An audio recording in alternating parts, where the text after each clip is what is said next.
ご存知のように、秦は、封建的な中国の歴史の中で最後の王朝である。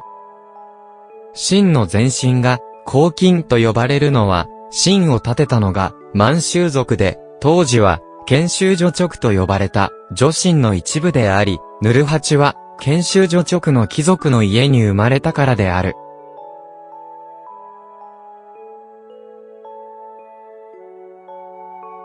宋の時代、女真族が一方に派を唱える緊張を築いた。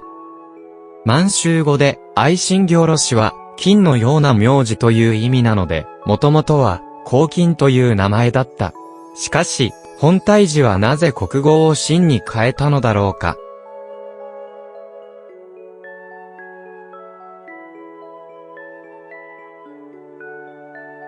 伝説によると、ヌルハチは明への反乱の際、軍のスタートが順調でなく、トラブルに見舞われたという。領と総兵である李清亮の部下に追われたヌルハチは、それを頼りに大きな青馬に乗って、難を逃れた。長距離走の連続で、馬が過労死すると、ヌルハチは、悲しみのあまり、馬を撫でながら、大臣、大臣、お前がいなければ、私はいないと言った。将来、私が天下を取ったら、国を大秦と呼ぶことにしよう。中国語で、秦と秦の発音は同じです。もちろん、これは、民話の話である。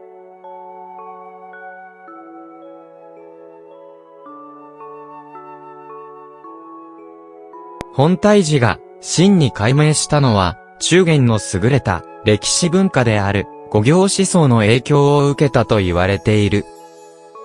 本泰寺は明を倒すために、若い頃から、漢民族文化を学び、また、五行説を研究していた。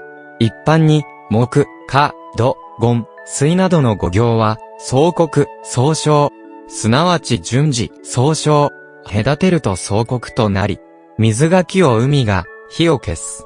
というように、古代人は、次のように考えていました。水は火を消し、火は金属を溶かし、金属製品は木を切り、木の根は土を貫く、土は水を吸収して消滅させることができるのです。また、水は木を潤し、木は燃えて火を生み、火は燃えるものを灰にし、地中には金属鉱物があり、冷たい金属の表面は潤って、炉となり、金属は溶けて液体になると信じられていた。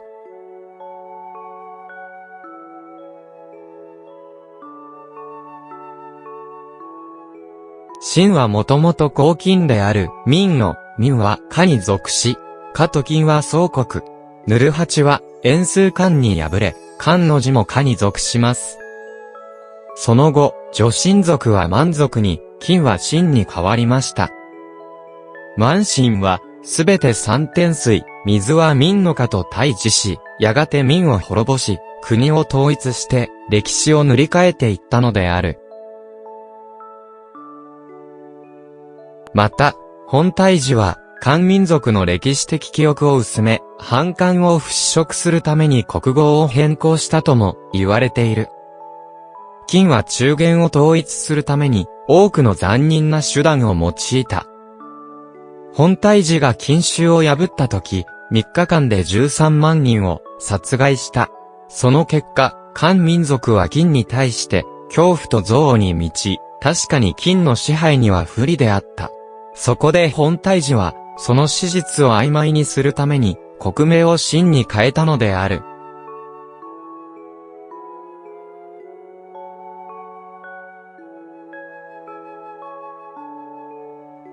1449年、モンゴルの侵略を受けた明の衛曹は、50万の軍を率いて、現在の河北省海来県の土木堡で敗れ、数十万の兵の損害を被っただけでなく、衛曹が捕虜された。そのような状況下で、明の人々が極めて民族主義的になり、歴史の記憶に敏感になり、一部の明の人々が、モンゴル人やすべての外国人を敵視するようになった。このような状況の中で、ヌルハチや本泰寺が金を国号として使用することは、明の臣民にとって大きな刺激となり、すでに本体寺政権に降伏した漢民族の心の中の抑圧を理解できるものであった。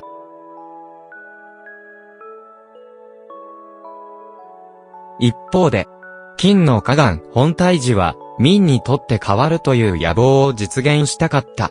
他方では、民の親民が金の国号を憎んでいた。この状況を踏まえて、秦の大宗本体寺は支配を強化するため、ついに徐秦を満州に、金を秦に改める決断をしたのであった。秦と民、二つの政権の隠された戦いを意味した。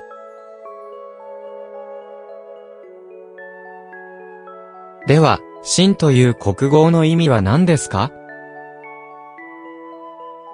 秦の文献に国号の意味に関することが記録されていなかった。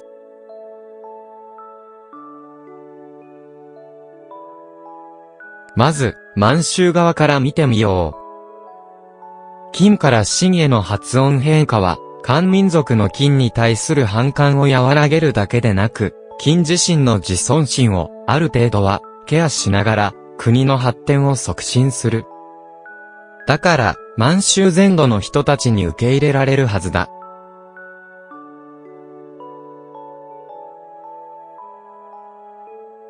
第2に、金の発音に似た漢字の中で、秦だけが国名として、より適切な意味を持ち、秦という字は、中国の、どの王朝でも使われていないと言われていることである。五行説でも他の説明でも、4つの側面からすべて、根拠を乱すことができます。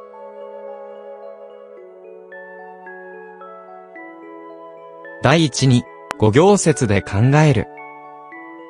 民は華、建国者は朱で、朱は赤を意味し、同じく華である。この秦と満州の3文字は、すべて水を持ち、五行により、水が華に勝る。秦が民を滅ぼすという吉兆が込められている。本体寺が、金の国号を捨てたのも、このためかもしれない。第2に、方位の面に。乾隆帝の満州元隆公には、天は、甲信を東方に栄えさせたという詩があり、甲信は秦です。秦は、東から始まり、強くなった。満州は東であり、五色は五方と一致し、東は青であったから、東は四方の頭であったのであり、東の秦は南の民を圧倒することができる。第3に、言葉の意味。天が恒星を作ったという派生する。また、天と秦に関連性があり、一般的な漢語の中には天体を表す、清明、天の川を表す、星官などがある。そして、ヌルハチや本体寺の加願に、天智、天寿、天明、天宗などの言葉は、漢民族の王者は天から授かることという言葉に相当するもので、秦は漢民族で天を意味します。こうして、秦は民より大きな存在だった。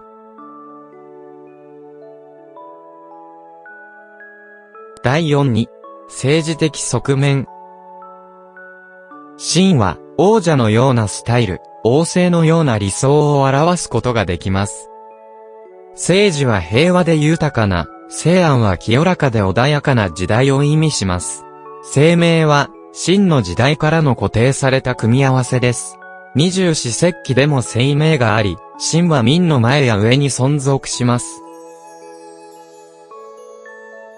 漢の文脈で、本体寺が国号を秦としたのは、秦の勢いと意味は、民を圧倒した。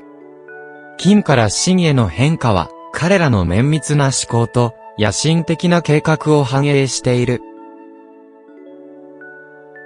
最後までご覧をいただき、誠にありがとうございました。また、次の動画で会いましょう。